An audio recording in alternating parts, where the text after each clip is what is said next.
8.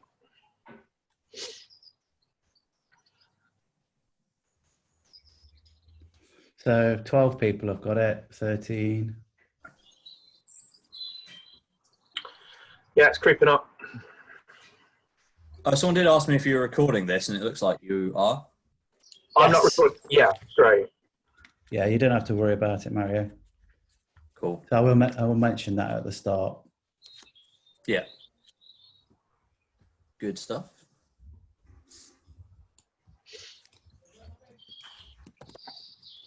So we're just waiting for other people to join, because I think all the participants are able to hear us and waiting for us to kick things off.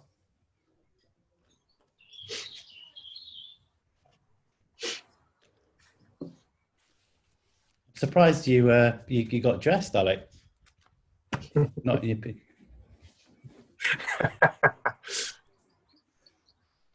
Oh, I hope that says more about you than it says about me, Paul. Are you not one for clothes early in the morning, Alec? Not any time, Mario. I just make an effort for work. Okay. There we go. Yeah. No, you see, the people that have joined early are getting access to this great chat that other people aren't, like Easter eggs. Make a podcast out of this. Sorry? Make a podcast out of this. Right, yeah, maybe. Morning, everyone. Someone has just slacked me to say top bants, so I'll take that. Top bands, love it. Yeah.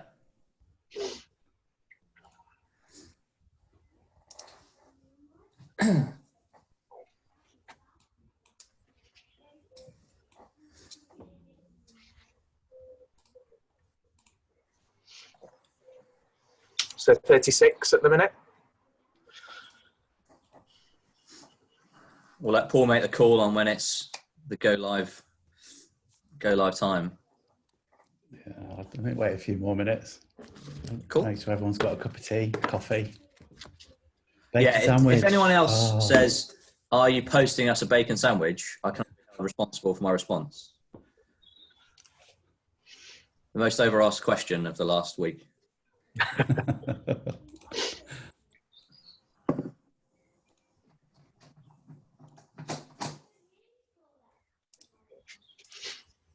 Mario, I did say to Paul yesterday, I did say just to check, my camera will be on at all times throughout the broadcast. Okay. So I am going to try my hardest to look interested at all times. Yeah, if you could stifle any yawns or eye rolls or go into the fridge for another piece of toast or something. Yeah, that'd be great. Yeah. Or I might just change to this and go off screen. Yeah. Oh, I've frozen again. What a shame. We've had our first question come in from Lee Crossley. Okay. Who's that, sorry? Lee Crossley. Remember him? Yeah. Are you posting as a bacon sandwich? Let me respond to that one. I'll type a private response to that. Morning, Lee.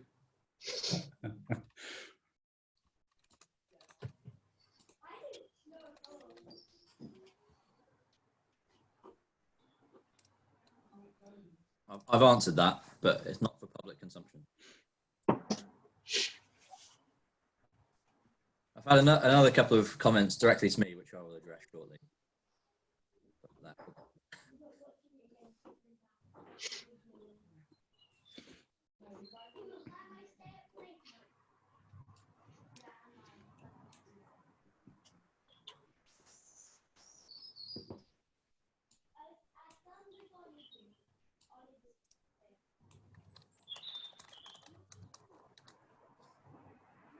This is a bit like that awkward part on a date, isn't it, where you're trying to think of something to say.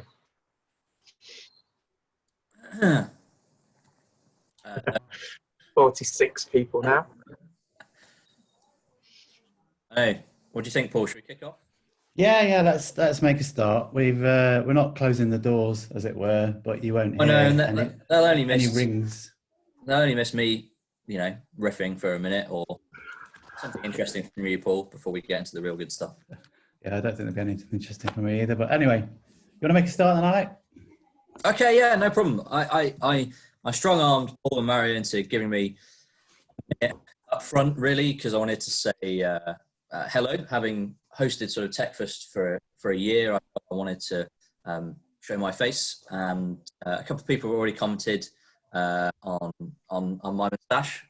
Some people think, oh, I'll dress up for a fun Zoom call, but I've gone the extra mile and grown a moustache just for today. So I hope you all appreciate that. I was going to say it's great to see you all. Unfortunately, I don't actually get to see you, which is a real shame. Except I am seeing someone called Mike in Mapley, and you really should get out of bed. It's 8 o'clock now. I'm joking. The other good thing, I suppose, about seeing people is in real life, I can see no one laughing at my jokes, whereas now I can assume that people are laughing, and I really don't know. So that's all good. So really, just thanks to Paul and Mario for pulling this together. It's new, this remote format for us. Paul's done a lot of work to get the right Zoom permissions and things like that. Even though we'd love to be able to interact with you all, I think really, especially with the numbers we've got, this is the best way to do things. And then thanks to Mario for pulling together over the last few weeks this material. We want any feedback on this session. Paul will talk about a future remote session that we've got in as well that hopefully will be of interest and people will attend. But yeah, that's all from me really, and I'll hand over to Paul and Mario, and look forward to hearing more. So welcome to the first virtual Notts Techfast. Really excited. We are going to do this slightly differently. We want to encourage you to post questions via the Q&A session, and we'll be giving them to Mario at the end. But during the session, feel free to ask questions about anything generally. We are going to be trying this format again, I think, for the next few months, given the current situation. But there are loads and loads of events. It's almost like an explosion of events happening at the minute. And we're part of something called Leeds Digital Festival this week. So this is like a Leeds Digital Festival special, which is actually a fantastic event which has been happening over the last 2 weeks. Loads of really great speakers have been speaking, and most of them are actually recording the sessions. So if you want to check out the Leeds Digital Festival, it is a really great event, and I really wish we had something like that in Nottingham. Quite jealous. But we do have other great events in Nottingham. In particular, I'm going to pick out 2. Agile Knots, which is run by a guy called Lee White, who is a great guy, really brilliant person to work with. He helps to run Agile Nottingham. They've got a guy there, I think that's next week or the week after, Vasco Durati. I don't know if that's how you pronounce his name, but he seems a pretty cool and knowledgeable guy. And all the events I've been to Agile Knots in the past have been really interesting, informing, entertaining. We've also got Women in Tech, which is run partly by a brilliant lady called Helen Joy, and really interesting session that they're running about the power of change and learning to live as a weirdo. Sounds quite interesting. If you want to find out more about other events, though, there's a great website that Alec pointed me to actually, and the link to which is down here. It's really worth checking out. There's loads of great stuff happening in Nottingham at the minute that are worth attending. Which brings us on to our next talk next month, which is by Rob Van Tol. Very topical. It's all about working in isolation. Rob is a digital consultant for Spark, but he's also a qualified therapist, and he's got some really interesting ideas on things that can keep you sane, things to consider whilst we continue working in the way that we are working at the minute. Should be a great talk. Rob's a great speaker, and he will be very entertaining and informative, I'm sure. If you want to speak at Techfast, we're always interested in new speakers. I was just having a look actually at the list of speakers that we've had over the last just over a year. So we've been going since February 2019, and we've had a great mixture of stuff. We've had audio augmented reality, which is quite difficult to say at this time in the morning. We've had people talk about change management. We've had people talk about voice interfaces, data science, service design, accessibility. And we try and purposely keep it quite mixed. I feel that I hope you do too. I've learned a heck of a lot coming to these sessions over the last few years, and it's really broadened my understanding of the tech and design and actually all the things that people do in and around the Nottingham area. So if you do want to speak, get in touch with either me or Alec, and we'll see if we can sort something out. So, without further ado, let's bring on the main act. This is a great talk.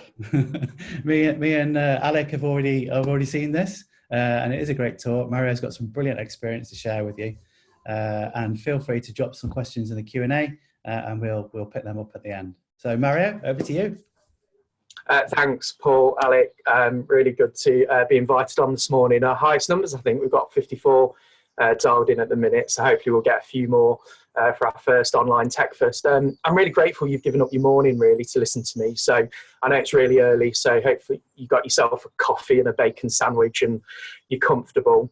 I hope you're all coping well as well. It's a really tough time at the minute. I know some of you will be furloughed or working from home, or maybe you'll even be busier than you've ever been before. So hopefully this talk will be about 30 minutes. It'll be useful, informative, hopefully a bit entertaining, or probably not, it's a bit early for that. But we'll try and keep it to 30 minutes, and do ask questions as well, and we'll try and get through them at the end. So I'm Mario Di Cristofano.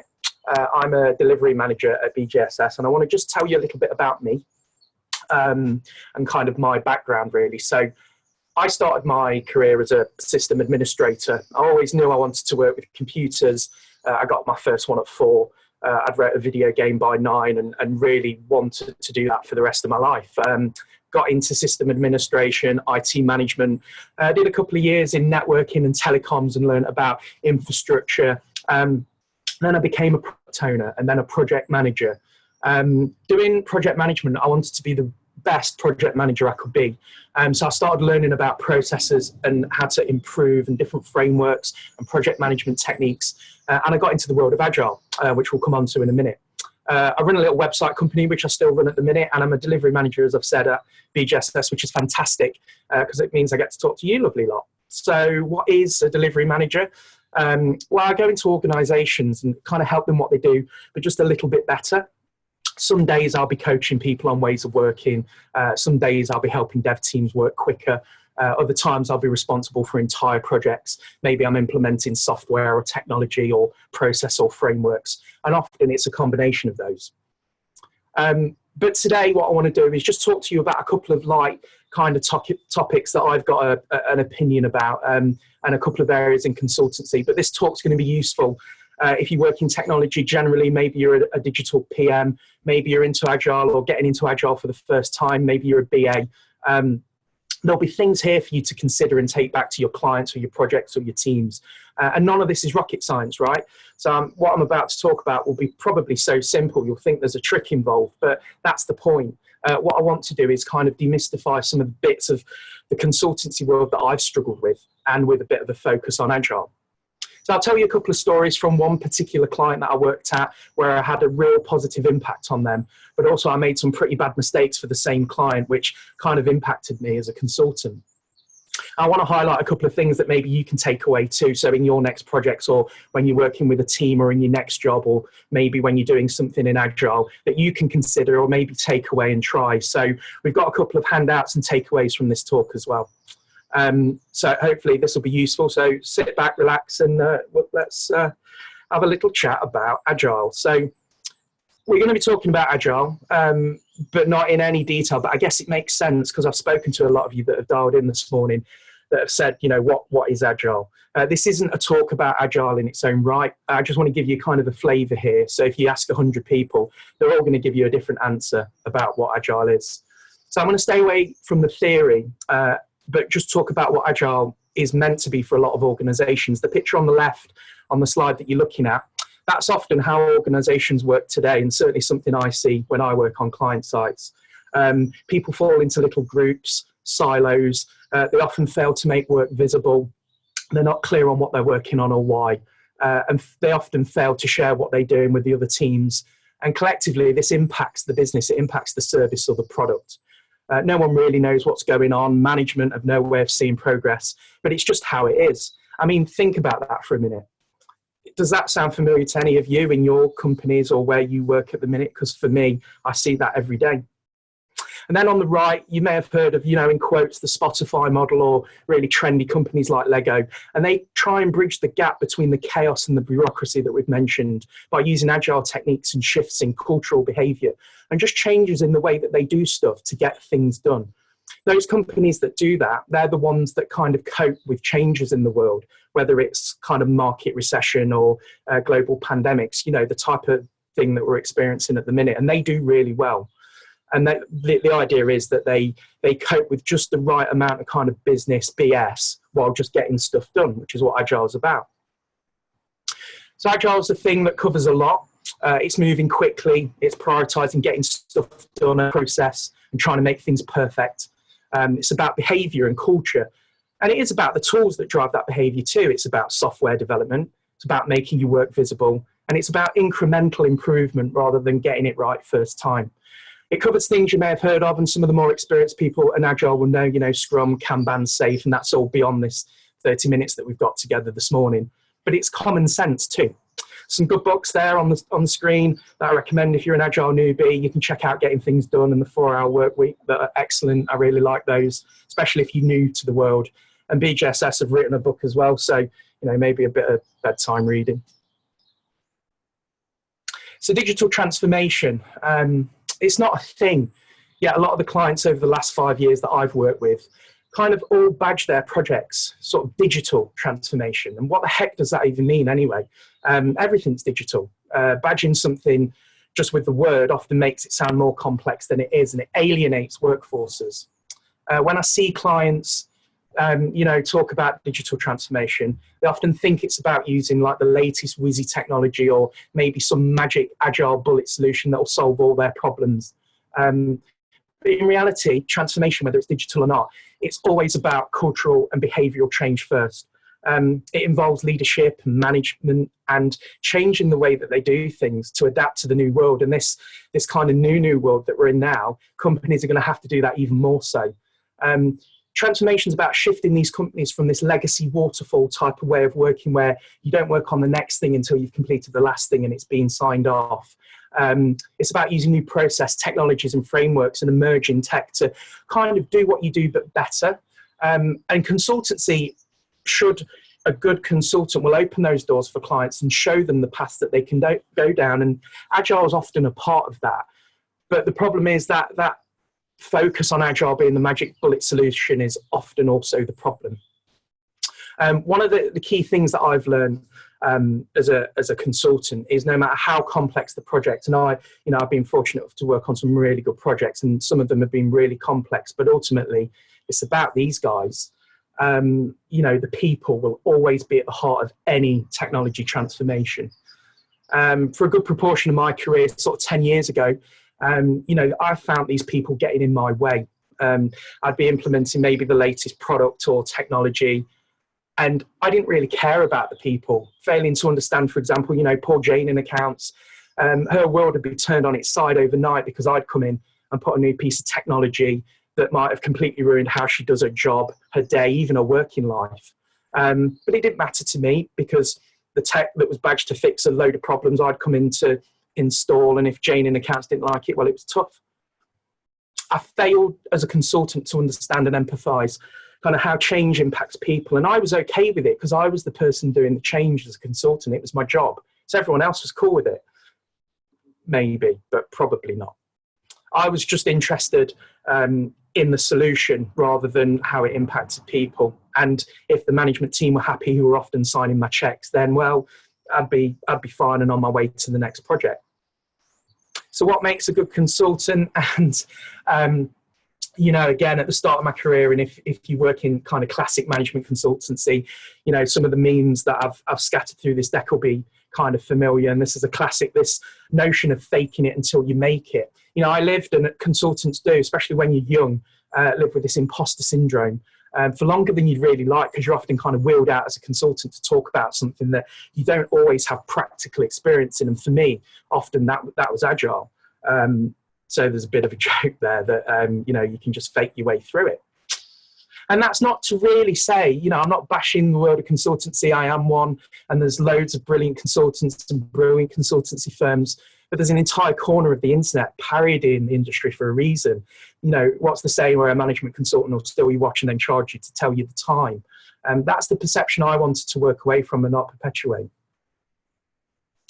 So I want to start with a story and a client scenario. So It's a cold morning somewhere in the Midlands. I'm at a conference centre. This is my view, early start, and I'm waiting for about 150 people to turn up.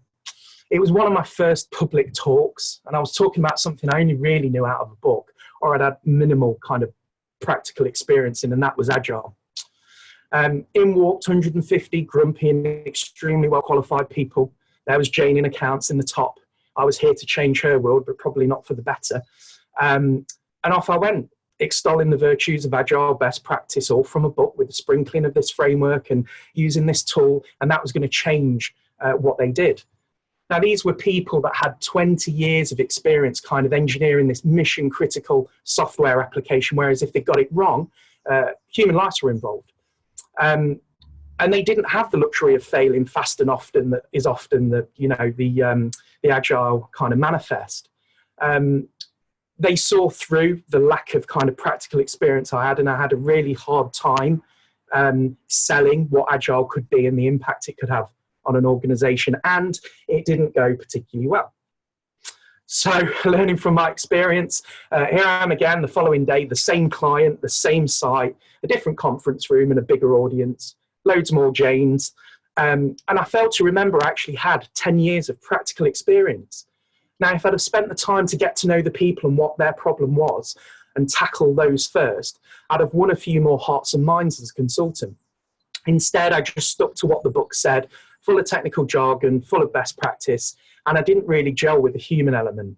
And you can imagine I wasn't massively popular as a consultant. So I often found myself at sea, alone in the dark. Look, there's me.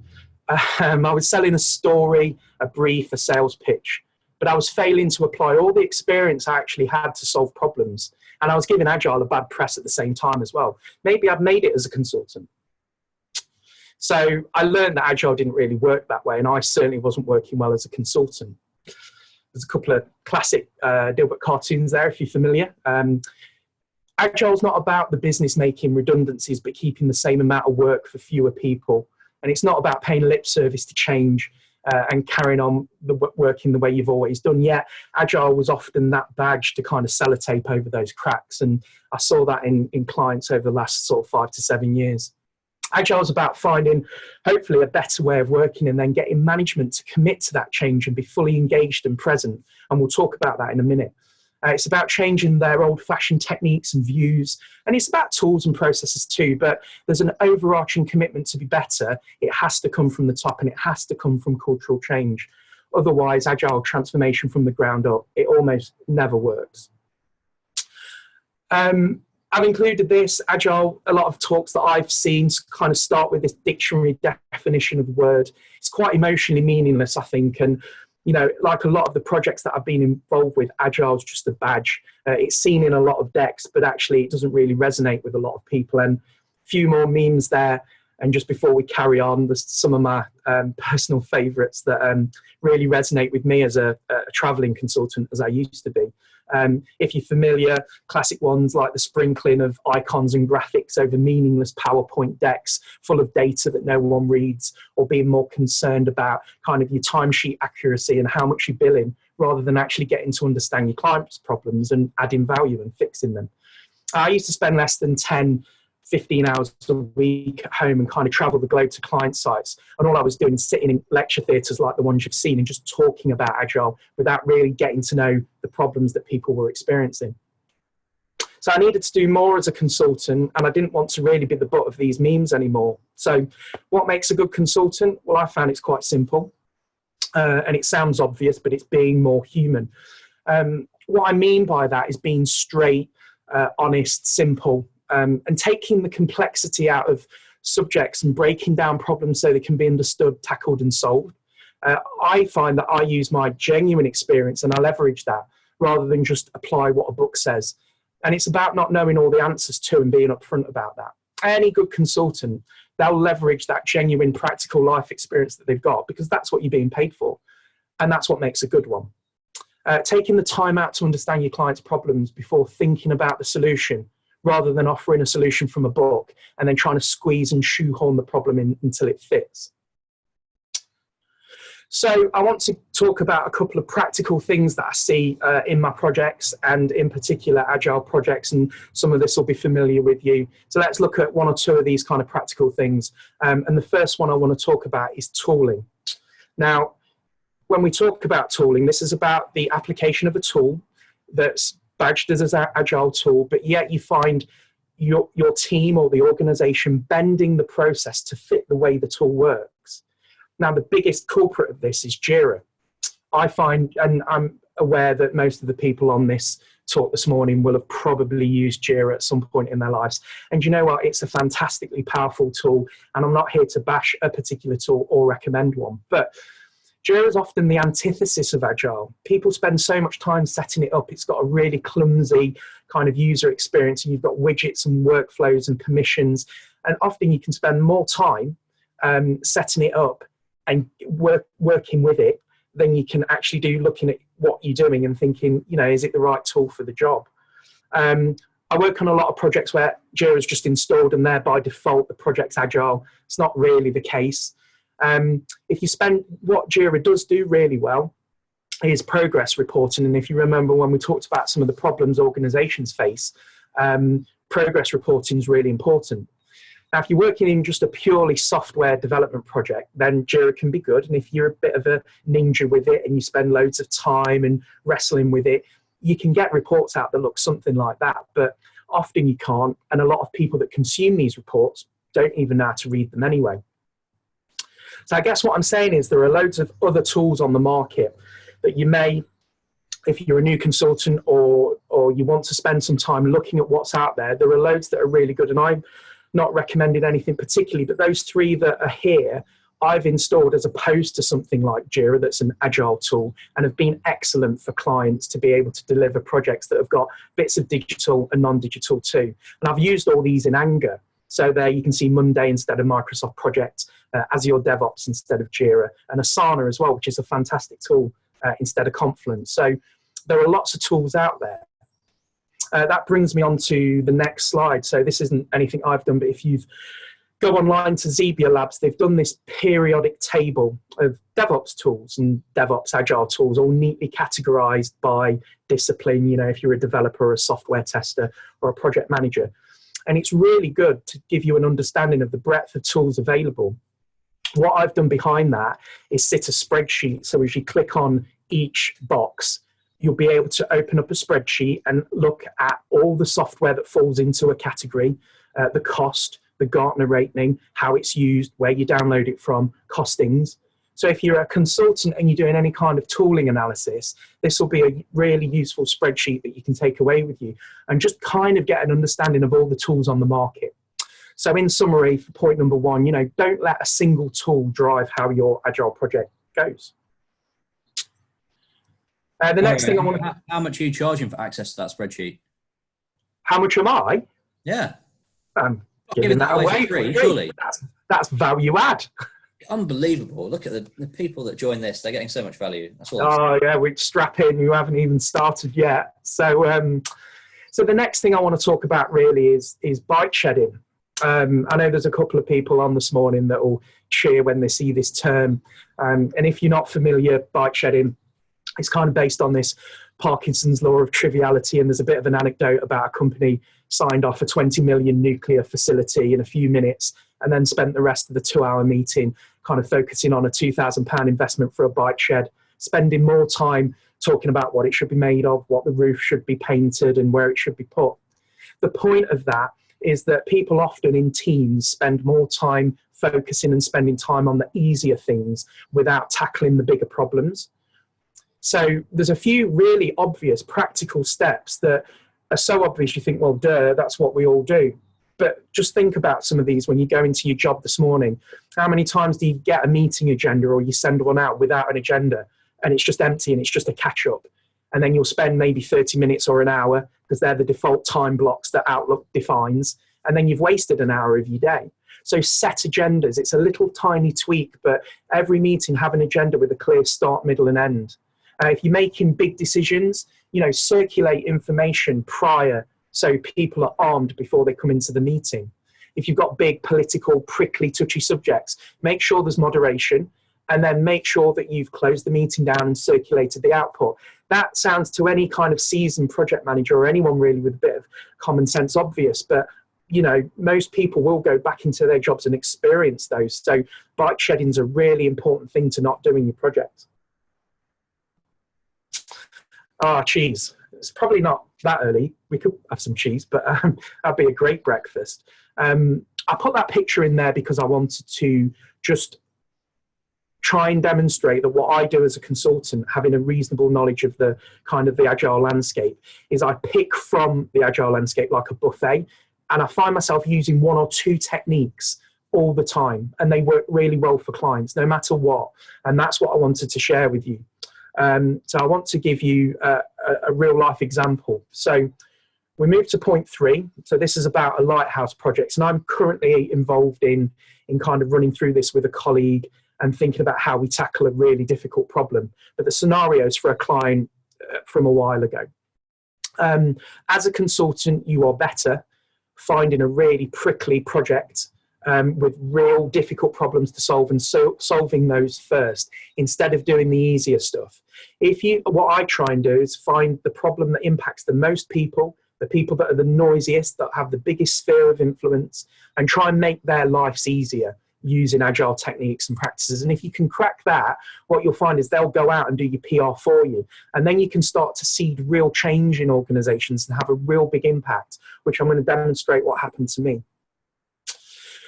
So the client, the same client that we were talking about where I was in the lecture theatres, they actually amazingly let me stay on. A few weeks later, those 150 people worked in about 13 teams, and they did software development, and they sat in an open plan office with about 1,200 people. Now, each team, they'd been working together for a number of years, and that's sitting down with them over a coffee. You know, I started to get to know them as people, Jane in accounts, and understanding what their problems were. And they were siloed teams, and it was exactly like that first slide right at the beginning, where they were all working in silos and not really knowing what each other team was doing. And they'd have to pass the baton with the software that they were building. So by the time the software got to the 10th, the 11th, the 12th team, the software was often wrong. It needed rework.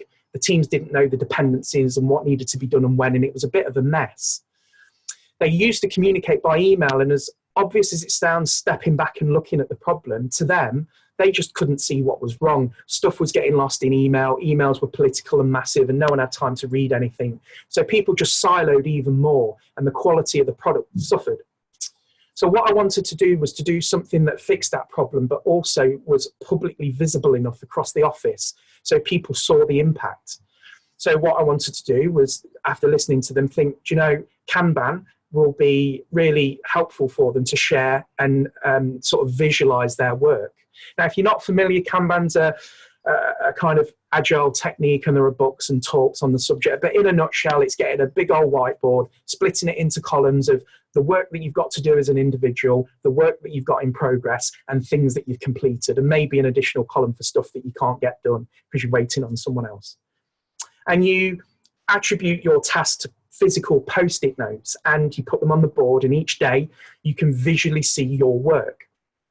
So what we did was we got each team with a huge Kanban, and we got them standing up. So they were doing stand-ups in the morning and in the evening for 15 minutes. And the idea was that each individual team spoke about what they were doing, what they were working on, and what they completed.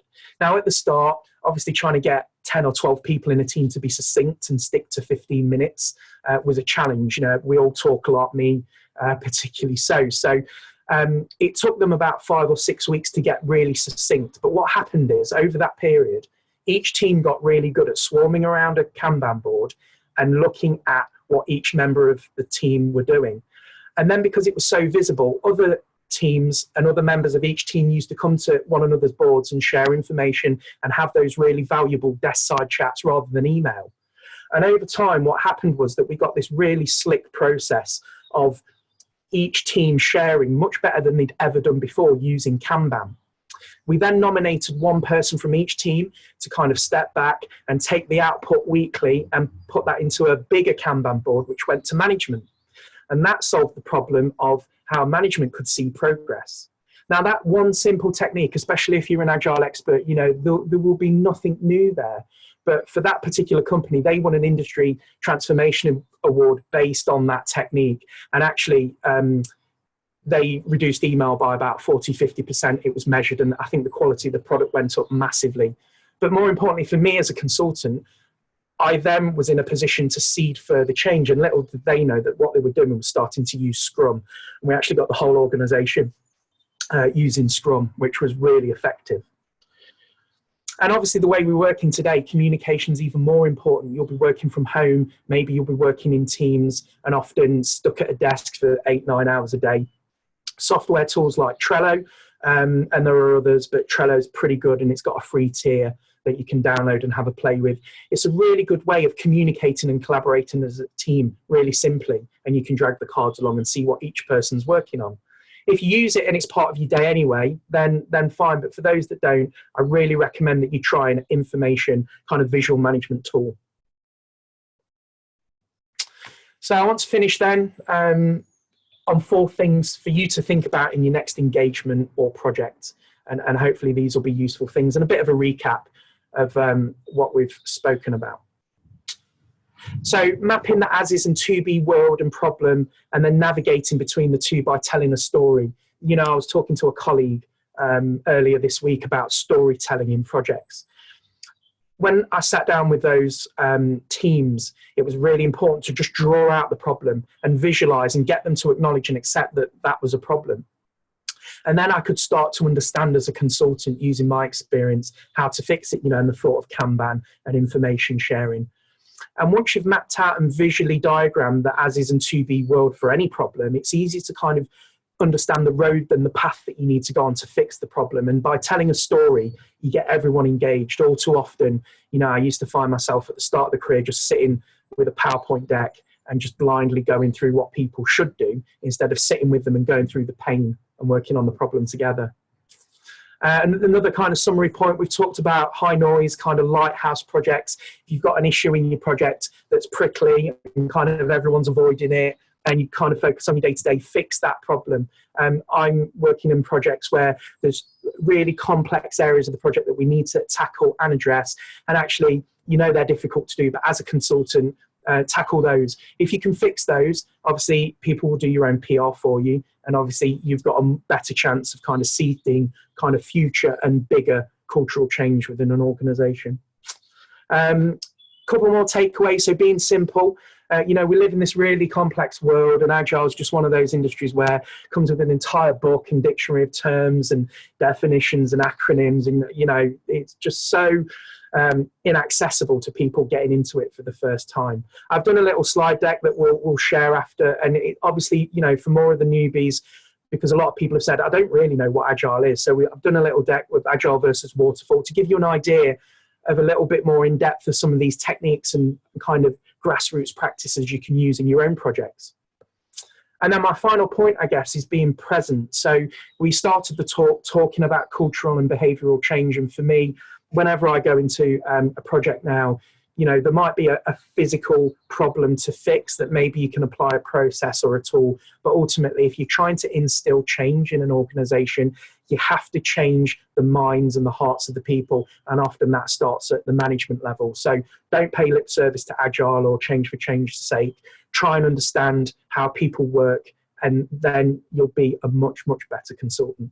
And also eat your own dog food as well, which is not the most elegant term, but I like to kind of practice what I preach. So that's also a win for me as a consultant.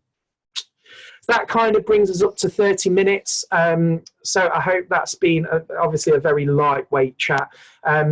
I've wrote a follow-up article on LinkedIn that you can read that kind of goes into this subject in more detail. So there's a link at the bottom that you can check out, and then follow me on Twitter as well. We'll give those, both the spreadsheet and the slide deck, out either via Paul and Alec, or I'll do it over Twitter as well. But hopefully that's been useful this morning, and you've got your bacon sandwich, and hopefully you'll have a fantastic day.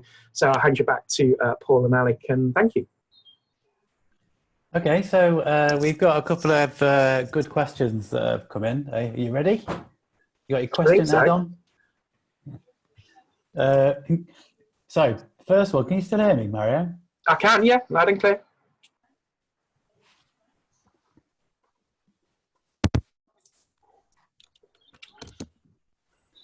First question. Okay. Have you found any tips, techniques that have worked well working remotely, like now? Being prepared. So that's a really good question. So obviously everyone's set up and access to technology and stuff is different, and the tools that they use is different, but being really prepared. So for example, this talk this morning, I made sure that where I was quiet and well lit, that no one else was using the broadband. Little things like that can change kind of the way your day goes. In terms of communication and working, visual tools like Trello really help. You know, I work with probably 10 people on one particular software project that I'm thinking of. And actually email is just a chore because you sit in front of it all day and you don't really get a feeling of progress. So using a tool like Trello and just clicking and dragging tasks around sort of really helps me. But being prepared mostly, I think. Yeah, I can definitely empathise with that. We've been using a tool called Miro quite a lot for things like stand-ups and ideation sessions, and just having that ability to post-it note virtually. Yeah, Miro is excellent, especially if you're doing anything with graphics and you want to draw and share that, because, you know, people are visual creatures anyway. So Miro is fantastic as a tool. The next question is a little bit longer. How would you deal with a client situation where the client wants to do Agile when they mean use Jira, or where Agile and Jira are not the most appropriate way for the work that you have to deliver? Yeah, that's a great question. And it goes straight back to kind of tackling the prickly thing of that, which is culture and attitudes and people. So that's a real common trap where people just think, and often it's management that maybe not be in the day-to-day of the business, and they'll just say, oh, well, we need to do Agile, right? We need to move quicker, so we'll pick Jira. You'll fall into that trap that I talked about, which is you'll spend more time as an organization kind of trying to bend yourself to meet the needs of the tool. Maybe go and use the tooling spreadsheet that we'll share and have a look at what other tools are on the market and demo them as well. So maybe use them as live examples and get to test how it works with the team and the people using it. Testing stuff's the best way. Instead of, you know, I don't know if you're having it forced upon you or not, but I would be having serious chats with the people that make the decisions there. And I'd also be looking at some of the tools and maybe doing a bit of a comparison case study before you start. Because once you're committed to a tool, it's often really difficult to change after. Okay, so we've got another question from Andreas. Wouldn't it be necessary to start with management understanding why they think Agile might be a good option for collaboration? Yeah, I think that's a fantastic point and absolutely right. When I look at some of the projects as a kind of a classic consultant, sort of over the last 10 years, a lot of the desire to be Agile really almost seemed to just come from a management kind of manifesto. They didn't really know why, and they didn't really know what they were trying to achieve. And I think that's part of the point I was trying to make. You know, as a consultant, I would just be placed in these situations where I'd go in and do Agile, and it didn't really matter what it was, but it had to be Agile. And you just alienate the workforce and just not add any value at all. So yeah, I mean, that's absolutely right. It's really about finding out what you're trying to do, because Agile is not always the right thing to do. It can just often help businesses if it's applied in the right way. So yeah, I mean, that's absolutely right. You know, finding out why is really important as a consultant. Okay, so a question that kind of leads on from that, from Niall. He says it's a tough question. Are you ready for the tough question? No, not really. But thanks. Are there times when Agile isn't appropriate? Yeah, no, it's absolutely right. And ironically, you know, that example that I spoke about, you know, in the theatre, the reality was that project was a waterfall project through and through. And you know what? There was no reason to change that. And the mistake that I made initially was attempting to change that and change everything, right, by boiling the ocean. And by the time I'd spoken to them and got to know them and got to know the problem and their capability, my attitude changed, and it was like, well, actually, yeah, of course Waterfall is the right thing to do. This is mission critical. And we just picked that little thing from Agile that made their day-to-day lives better rather than just implementing Agile. So there are loads of projects that I've been involved with where you think, do you know what? Waterfall is just fine. But like any other industry, it comes with this kind. It's seeped in kind of assumptions that waterfall's bad and it's slow and often it can be. But yeah, for sure, a lot of projects waterfall's fine, and you should crack out Microsoft projects, and there's nothing wrong with that. Okay. Question from Gemma. Have you ever been challenged by teams doing Agile but not being Agile? And if so, what strategies have you put in place to overcome this? Oh, good question, Gemma. Have I ever been challenged by teams with Agile but not doing Agile? Let me try and think of an example. Yeah, I guess I think I'm on. Just ask that question again, just to make sure I give Gemma the right answer. So, have you ever been challenged by teams doing Agile but not being Agile? And if so, what strategies have you put in place to overcome this? Yeah, okay. So showing and doing rather than kind of telling. So, and again, to use my experiences when I was that kind of not so great consultant, it would just be, here's a book, here's a framework, follow it. And actually looking at how a team that might challenge me are working and showing them, and I'd pick a couple of kind of challenging stakeholders in that team that are really noisy and maybe either anti-Agile, or in fact, I talk about it in the article, the people that are really noisy about not being Agile and not really caring about Agile, getting to know them, getting to look at what their genuine problems are, and then fixing those maybe one-to-one and kind of using an Agile technique just with them and just making their day better. And then hopefully what happens is then, and it's this concept of getting people to do your own PR, then it kind of seeds it out. So yeah, I've been in that situation a few times, but the basic principle is just to pick the people that are making the most noise and then try and kind of softly deal with their problems. Okay, brings us on to a question from Stuart. Senior leaders often have big egos. No. Have you any tips for how to help senior leaders that have learned behaviours of command and control adapting to becoming servant leaders? Yeah, I'm in that position recently, and absolutely right, that servant leader type shift is really difficult. I learned to talk to business leaders well maybe 3 or 4 years ago, and often kind of talking their language with numbers and performance. So that example I spoke about, you know, I made a pretty big hash of introducing Agile to the organisation in those theatres, and frankly I was amazed I was still there. I sat with the management team, and actually after sitting with the development teams and understanding how bad the project was and how poor quality the software was and the risk to the business from a monetary value, that kind of made the management ears prick up and they started to listen.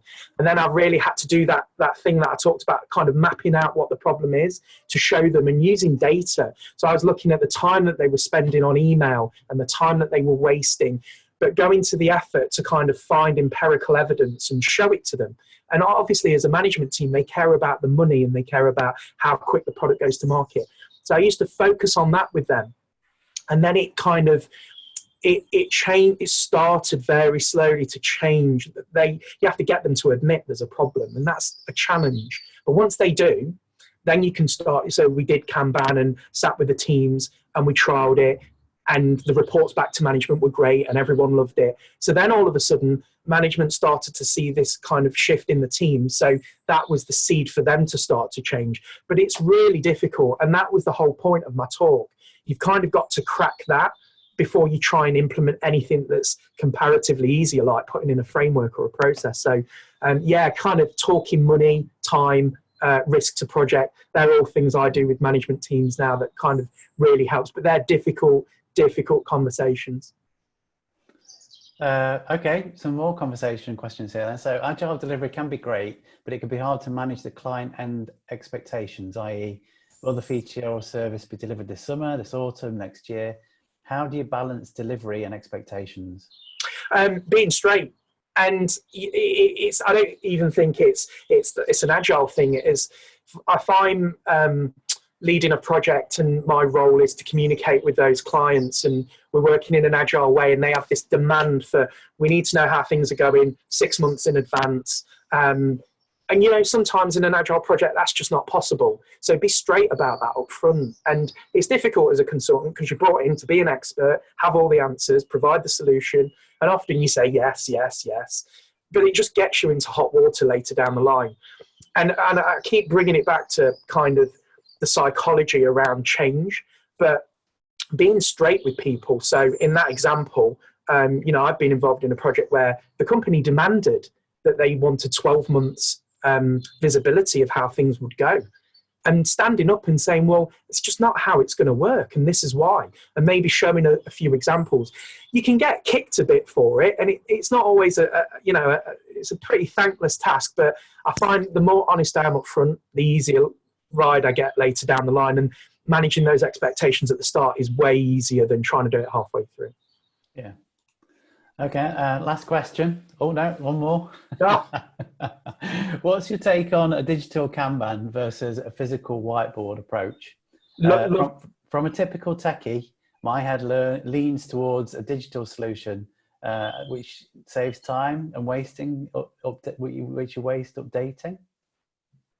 I love this question. Because there's a couple of answers for both, right? I prefer a physical whiteboard with tangible post-it notes, because for me, and I know a lot of people that work in this way, and some clients, it's the easiest way to kind of almost drip feed them into using Kanban. I like physical post-it notes because you've got attribution to a thing that you're working on, and the physical moving of it feels like progress. But no doubt, you know, a tool like Trello, and we're working remotely now, so tools like Trello are okay. I favour a physical board. And just a quick side note on that, I worked for a client, they didn't want to use a software tool for all kinds of reasons. So we got webcams, and we duplicated a whiteboard at 2 different remote locations. And the Scrum Master, in effect, every day took responsibility of updating the boards. That was really clunky, but kind of worked as well for a physical whiteboard. And I've got one in my office, so. I know, Mario, I don't know if it's the same for you, but on quite a few projects that I've worked on, we started physical and then moved into the virtual as the team has got into a rhythm or a pattern of way of working. But having that visual artifact when you're together, it's not the artifact itself, it's the conversation around it, which... yeah, exactly.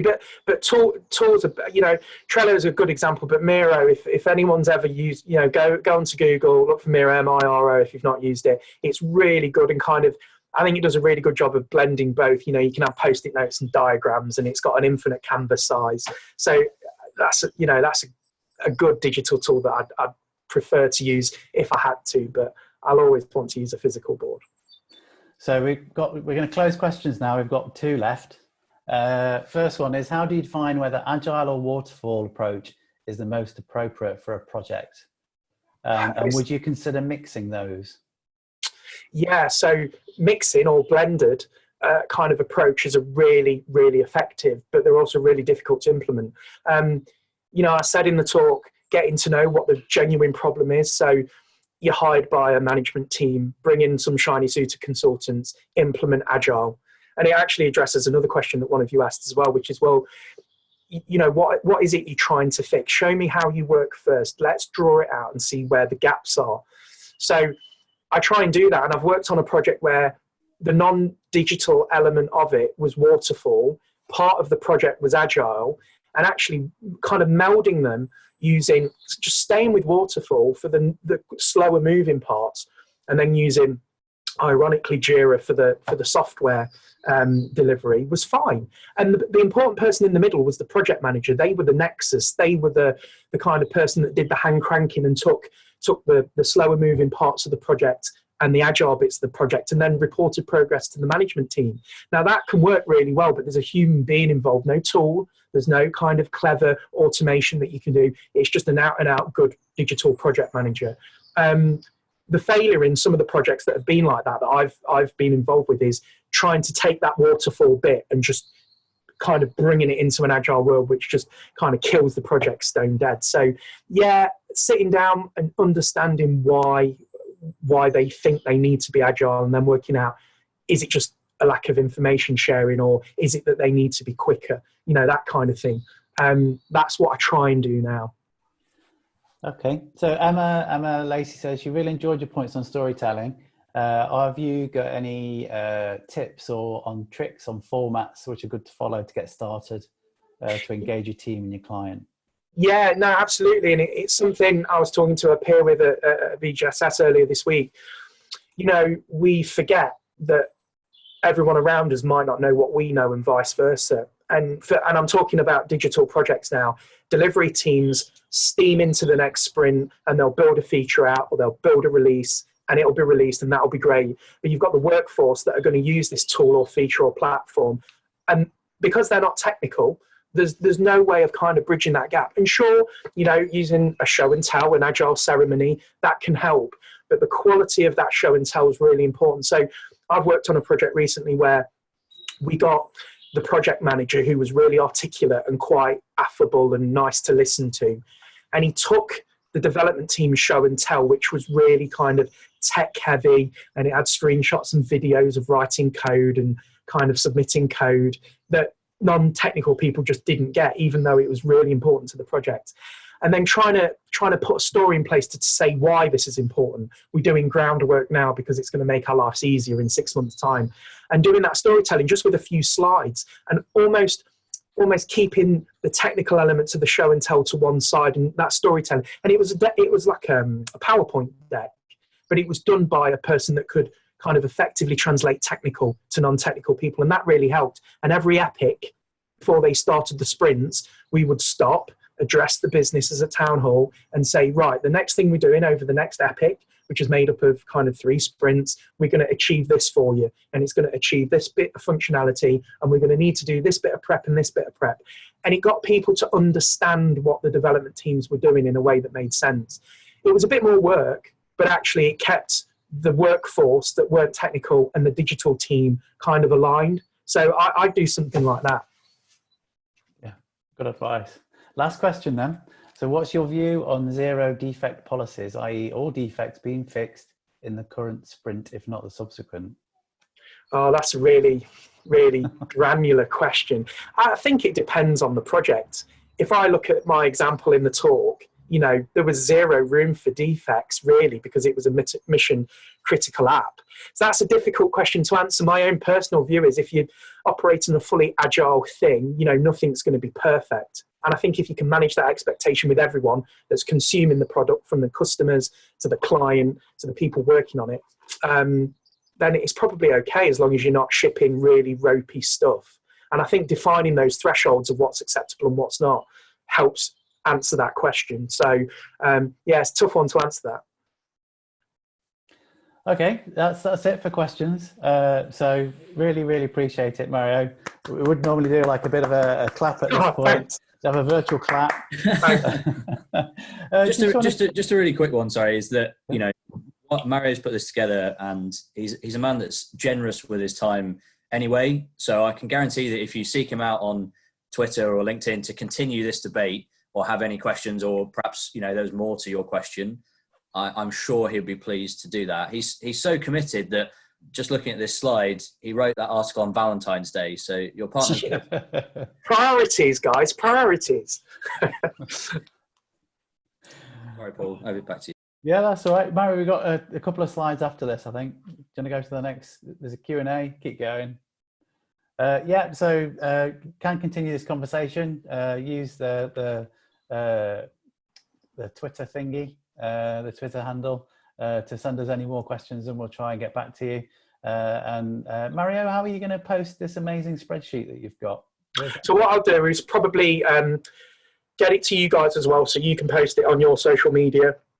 If people follow me on Twitter, I'll post it as well over the next day or so. So look out for that. And if anyone's got any questions, just get in touch. I'm really active over Twitter, so you'll probably get a response within 5 minutes. So thanks again, Mario. Don't forget, next month we've got the amazing Rob Van Tol helping us with mindfulness and working from home.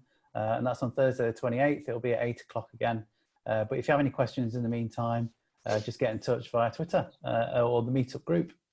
Thank you very much for attending, and hopefully we'll see you next month. Bye. Have a great day. Everyone.